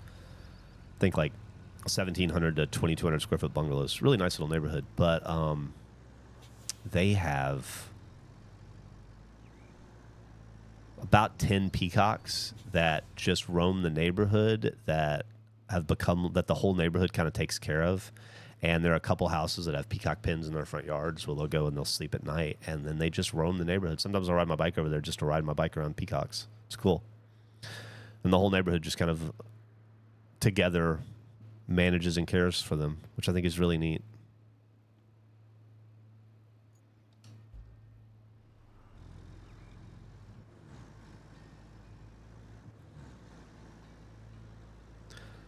Walk up to Sherwin-Williams and ask for a ripe mango color, and they'll give you exactly that color. Yes, if you walk into the color experts and ask them for a color, they're definitely going to have it for you. You were right about that, though. Sherwin-Williams is good. Sherwin-Williams is fun, too. I like to go sometimes and ask them. I did this not too long ago with Emily. We were buying something, and I went and I was like, give me the down low. What's the new hot paint color for people's houses? What are people going to be painting their houses in 2024? And he was like, blue. And it was. A lot of fucking blue houses being made. So if you want to be ahead of the trends, talk to the Sherwin-Williams employee. They know.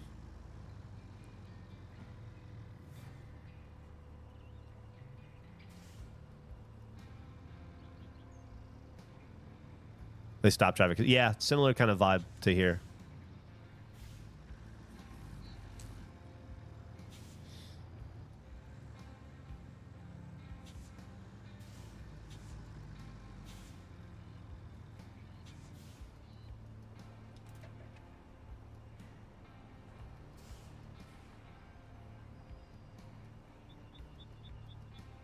Hunter Green. I haven't seen a lot of Hunter Green house. You know what? That's not true. I saw a Hunter Green house the other day that Emily and I were talking about, how we thought it was really nice.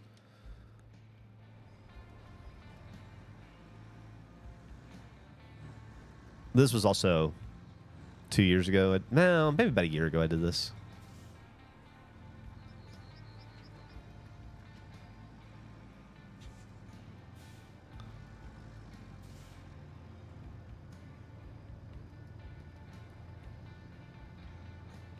I would love a phthalo green accent wall. Ripe mango innards to be named Pantone color of the year. I had this idea. I don't know if we'll ever do it. I don't know that there's enough demand for it. But, you know, people wanted more pre-hit baseballs, autographed baseballs. And I was thinking that it would be fun. I probably pitched this on episode, actually. So I've probably said this out loud before. But I thought it would be fun to do one batch every year. But we use the Pantone color of the year as the color every year. So it was like a peach color this year, I want to say. So I would hit like 100 baseballs peach color. Or also would love to get Gavin and the other guys involved in hitting the balls too. It doesn't have to just be me. But I'd love to do that again and sell those pre-hit balls. So maybe we'll do that. Maybe in 20... Well, I wonder what... Well, let's see what the Pantone color of the year is next year. Maybe we'll do it then. Howdy from my work computer, gang. What's up?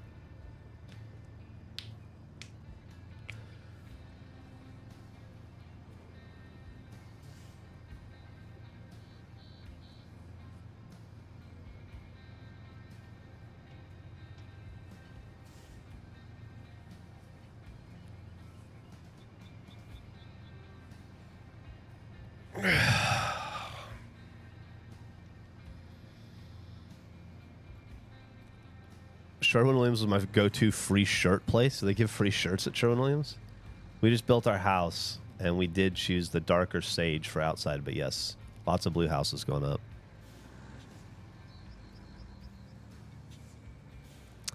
So what do we need here? We just need 3 logs. I don't have 3. Let me see. Can I grab 3 logs? No free spawn. No free space to spawn the resources, unfortunately. So we'd have to... I got my crane here, though. I don't I don't think you have a winch on that vehicle.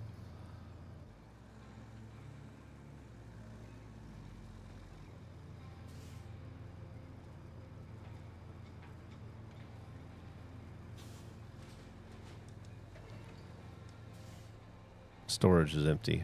Oh. No free space to spawn the resource. Maybe it's because I'm in the way?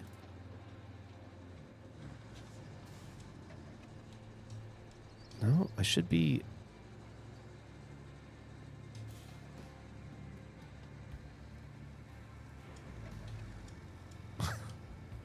I think it doesn't like those rocks right there.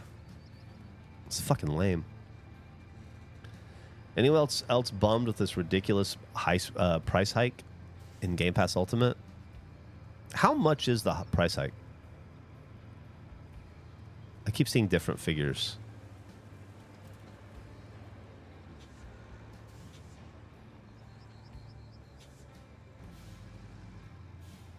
It's going from 20 to 30, so it's going up $10. Is that a month? $10. It's going up $10 a month.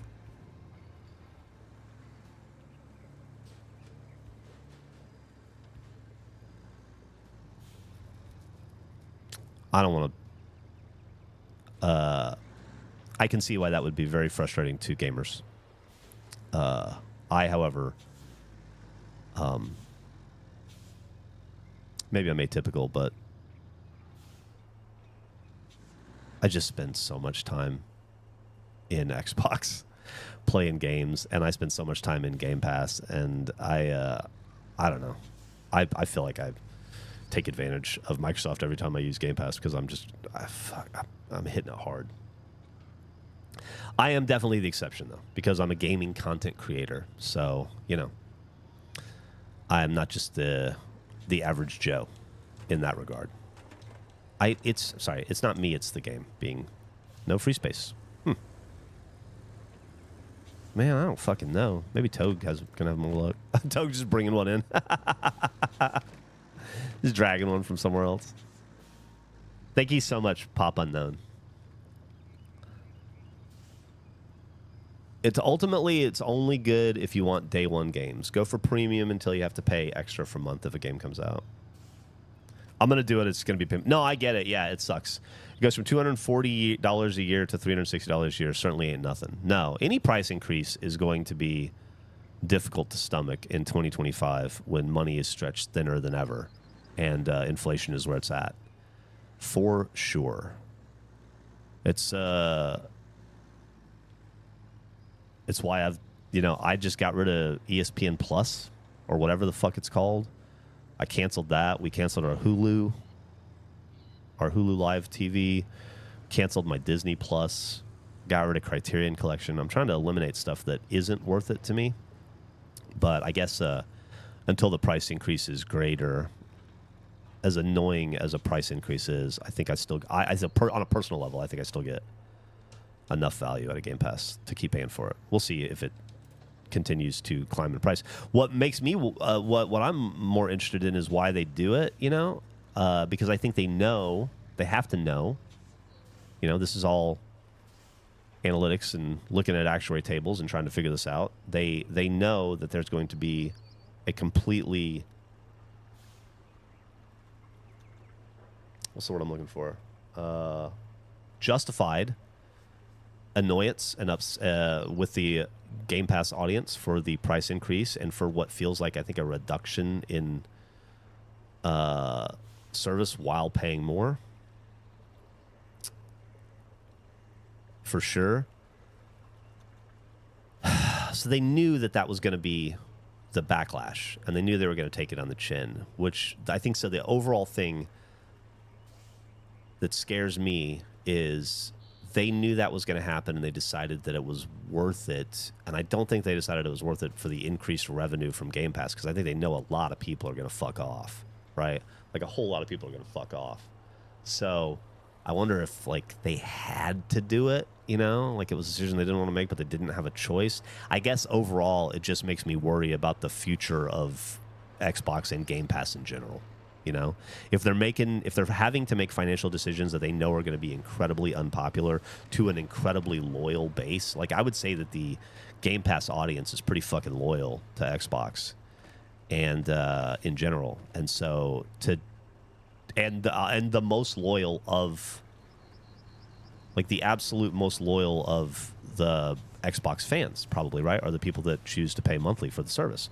So to willingly and knowingly turn them off and upset them and risk losing their fandom, I don't think it was I think that there must have been there's some difficulty going on behind the scenes there, you know.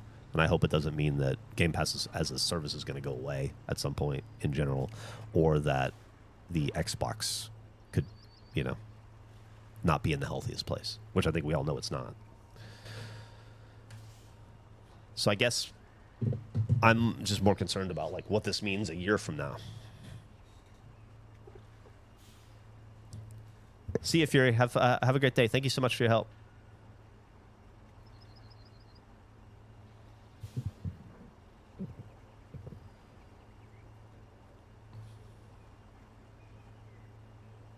The cancellation website crashed after they announced it. Yeah, I mean, I'm assuming, especially, even if times were good and everybody was rolling in money, a price increase is going to cause you to lose a tremendous amount of customer base. And it's a pretty significant increase, you know, in the grand scheme of things. So, yeah, I just wonder, like, I guess I just wonder the behind the scenes why. As a guy who worked at that level in a company, in an entertainment company, and had to be party to very unpopular decisions that were made, but had to understand the financials or the reality behind them. It's not a fun place to be, and so I'm just interested in the why of it all and the what it means down the road.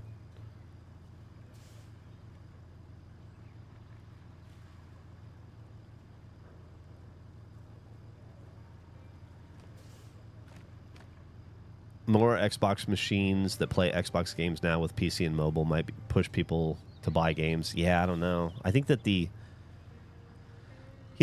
was a lot of speculation about whether there would be another Xbox or whether it would just become a Steam-like service, and then they said that there would be another Xbox, but I don't know. I just don't know.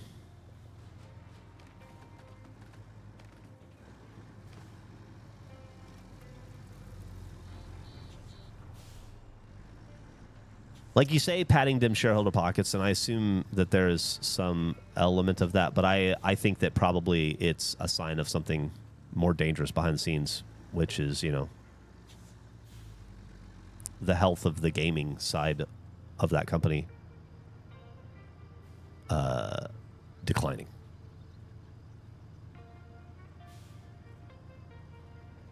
I think that we are on the last generation of Xbox right now. Microsoft says we are not, but I think that might be the case as well. I think that you might be right.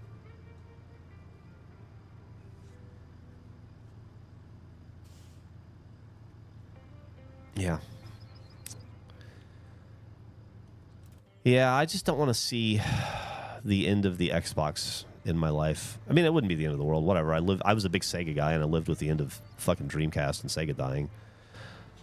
Whatever. These are fucking problems I'm lucky to have in the first world, but it would just be a bummer to see the Xbox go the way of the dinosaur.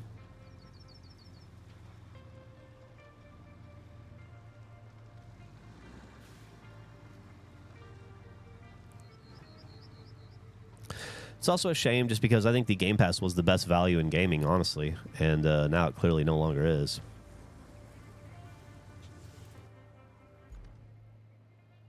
I shouldn't say clearly. I don't know. I don't know what I'm talking about. I'm a fucking idiot.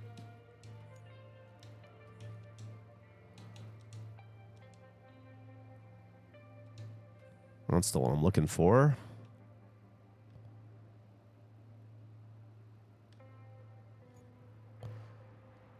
And I am right here.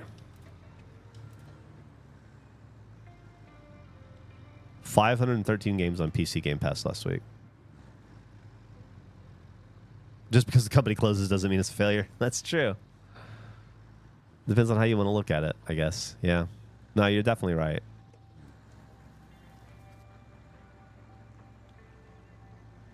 I guess I just don't want to. It's weird that I made a career in a lot of ways. I made a career off the Xbox. A whole career, more than 20 years of a career now, you know?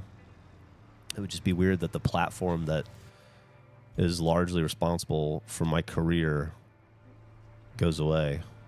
Everything goes away, though. It's bound to happen at some point, but I don't know. Just weird to be here. Sims players lost their minds over the EA thing. Millie seems kind of happy about it. She's a big Sims player. I would say that's probably her #1 game in her life, Sims. I wouldn't even say probably, definitely. Like, Minecraft wishes it had the hold over her that Sims does. And she's happy about it because she has a bunch of Sims 4 DLC, like countless amounts of Sims 4 DLC that will be good forever now because they're not going to make a new game. Oh, you mean the EA Saudi thing? Yeah. Yeah. Yeah. Yeah.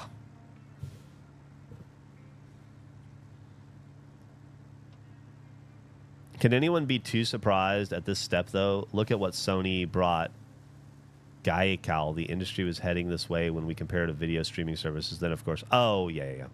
Gaikai. And then they would try to bleed the consumer. We're past the point where we would consider gaming niche enough to be any different. You're right. You're right.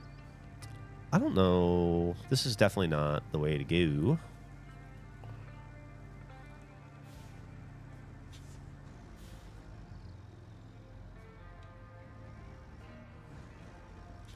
I'm trying to get over here. I'm going to have to go up and let's see. Let's just follow this around. We'll see where this goes. My bud still makes stuff for Sims. Millie, I mean, she was home all summer, you know, and she and her boyfriend played a lot of video games, a lot of Assassin's Creed. There was a big Assassin's Creed summer for them, but she's still like cranking out that Sims every chance she got. That's her that is her Roadcraft by far. That is her just like sit down. I need to kill an hour and just be in my own head and forget about the world game.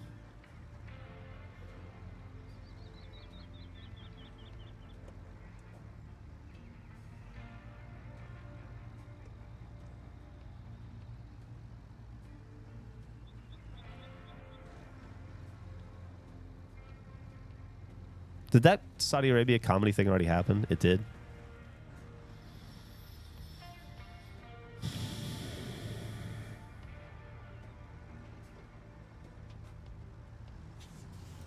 That'll be an interesting inflection point in comedy or in media in general for a bit, I think. I'm not really sure how it's all going to play out, but it is going to play out in some way. I wonder if there's... That's a tricky little area, huh? Okay, well, let's back up. See if we can go down that ravine. Because none of this is getting us where we need to go.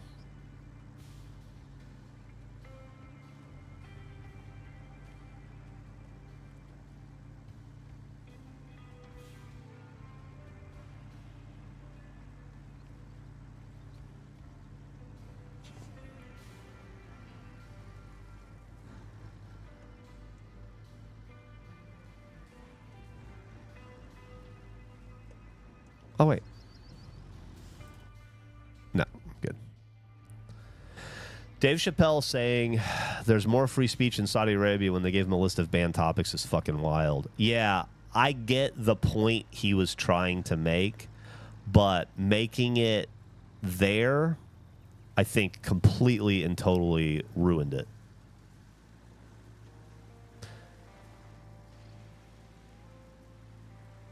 I think, yeah, I think the message didn't get appropriately delivered because of where it was given, which I think he could have been a little fucking smarter about. But what do I know? I'm not Dave Chappelle.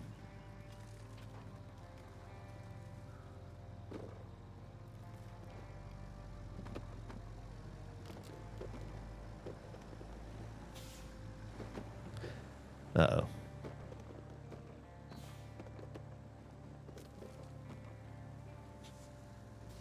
No. What are we doing?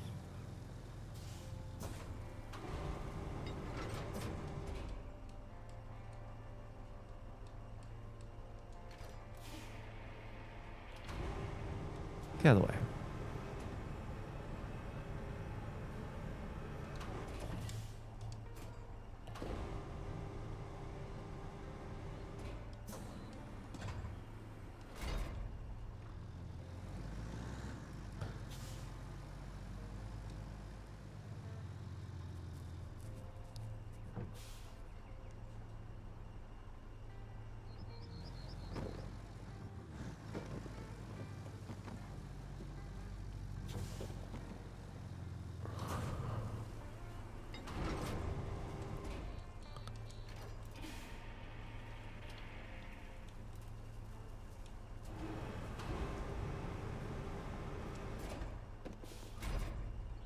Yeah, it's weird to, it's really weird. It's just weird to live long enough to watch celebrities go weird, you know? To just lose their fucking minds. Especially over something as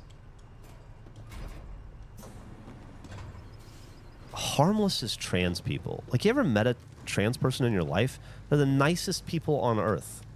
The least threatening people I've ever met in my life. I've been so fortunate to know a few and to be able to work with some and to have some friends in my personal life, and I just don't understand how anyone could view them as a threat. I don't understand what the fuck is up J.K. Rowling's ass. I don't understand Dave Chappelle. What's up? It makes no sense. It's people.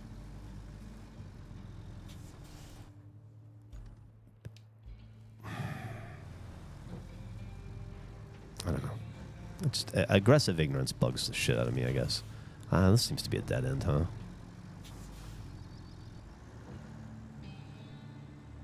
Bo and Yang's cool. I like Bo and Yang.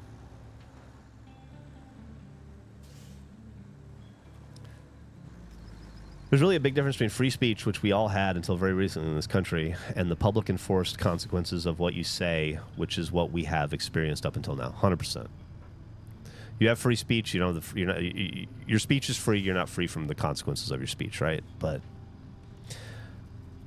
I definitely, I agree in the sense that I don't think we are in a country that has free speech anymore. I don't agree that it's because we can't insult trans people. You know, I think it's because the government is cracking down on free speech. You know, calls coming from inside the house.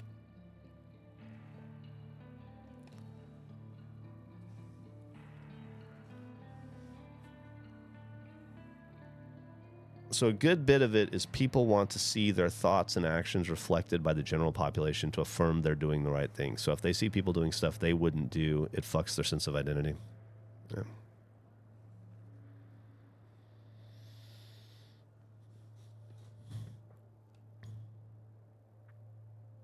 I just don't know why we can't. Well, I do know why.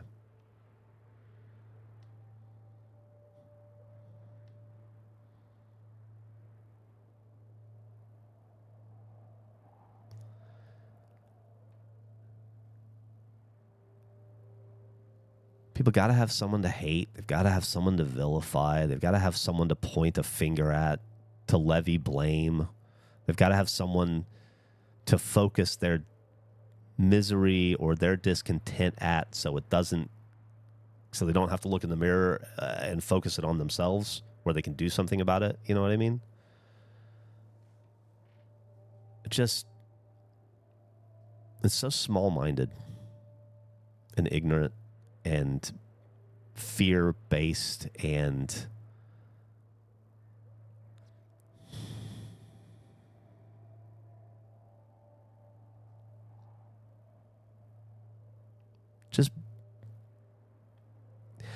just beneath the beauty of humanity.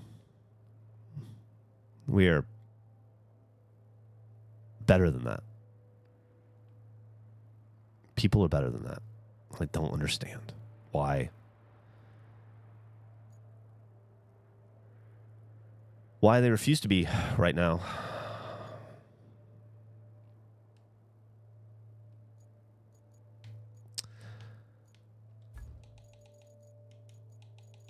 What about Scout? Yeah. Yeah.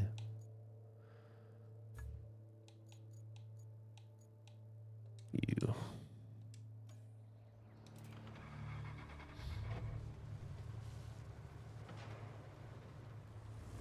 You did a great job of proving your point of how the news will fill you if you seek it out. Yeah.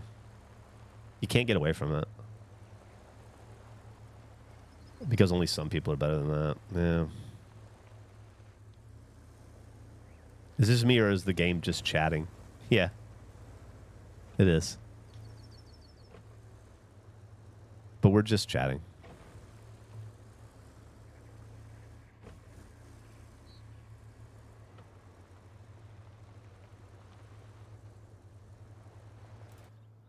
Anybody watch the Kansas City Jacksonville game last night?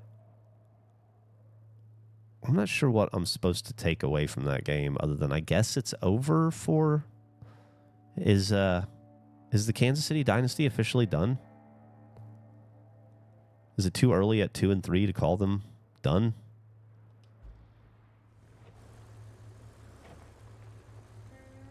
First Amendment is protection from the government, gives you giving you the shit you want to say, not from the person you called a slur, giving you a fat lip. That's true. It's freedom of speech, not freedom of consequence from that speech. It's always been the case. Thank you. Well done figuring out those radio problems. Where am I going again? I was going to try to make... Okay, yeah, I'm going to go up here. Probably not. I'm also scared of heights. Anywho, I hope we don't hear about any more towers for Can I go up? Can I go this way? Casey was destroyed by their own penalties. Yeah.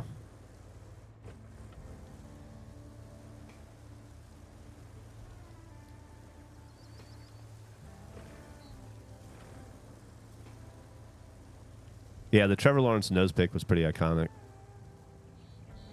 Thanks for the sub, Christian. Anyway, for some reason, we ended up talking about fucking... whoever said that earlier was right. You can't avoid it. You just can't avoid it. I wish we could. I just want to talk about dick and fart jokes.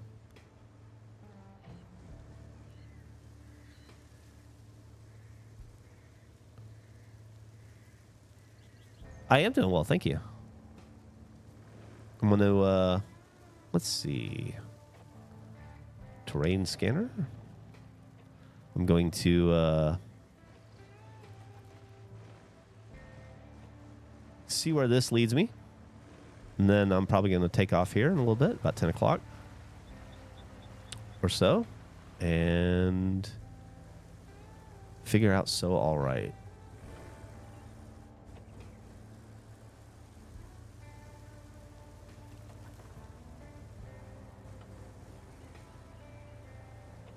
Whoa, look at that. That's cool. Let's make our way over there.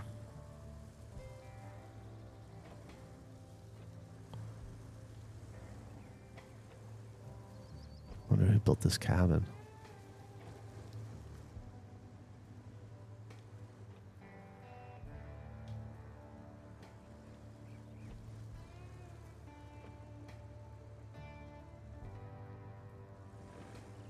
It'd be so funny if I flipped over from that. I was just running into it to see if I could knock it down. That's cool. All right, what do we got next? We got to get from here. Where do I have to get? Over here still, so it's a long way away. So maybe we'll go, yeah, around here. Goodness gracious. And then, okay, well. Well, it's like almost like there's a road. Well, I think it's a race between me and Togue, although I think he's definitely in the lead. I saw somebody on the subreddit yesterday, the Roadcraft subreddit, who is, I don't know which map it was. I didn't bother looking, but on one of the maps, he's building a giant race course around the entirety of the map. Think like a F1 style racetrack, and it looked awesome, and it made me want to do something very similar. Just pick a map, decide we're going to build a racetrack here, and then just come in every day and just pave and build together, and then eventually do races on it together, you know? Yeah, he's definitely going to get there. Wouldn't that be so much fun? Probably take a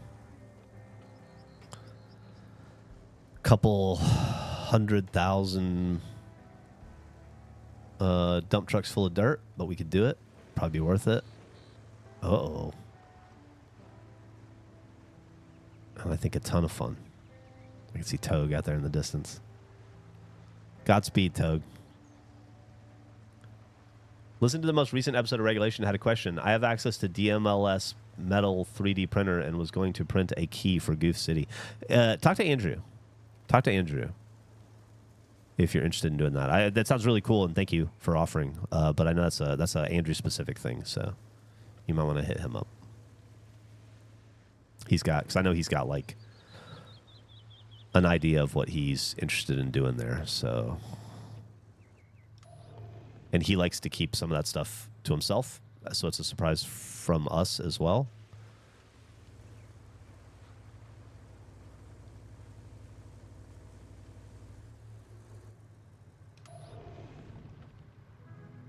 Yeah, I'll probably go this way.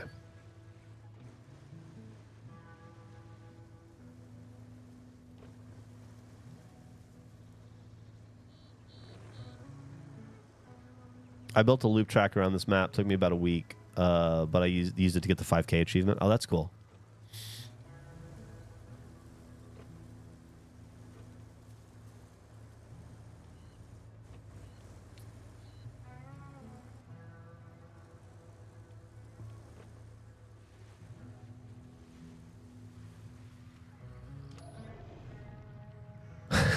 No?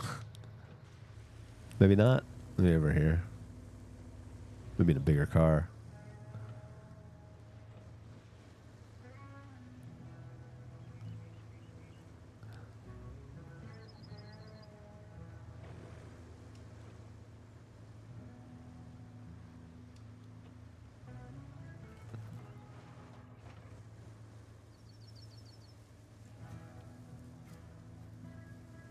Is Togue dragging that? Oh, he left it right there for me. Oh, that's awesome. I just want to go see what it is.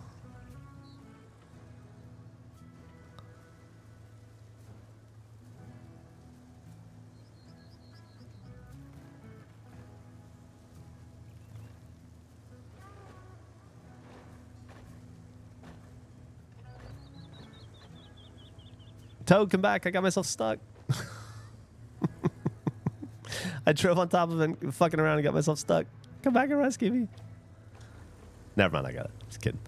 Oh, that's cool. It's got a long way to go, huh? Maybe that'll be what we'll do tomorrow. Uh-oh. I'm dragging it out in the ocean. Why am I doing that?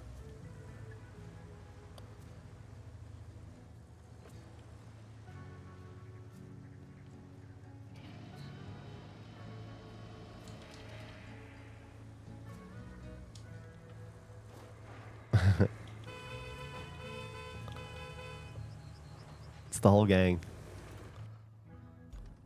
Here, I'm gonna head up to that road, and then I'll call it here. I'm doing great. Thank you so much. Eat turkey sub.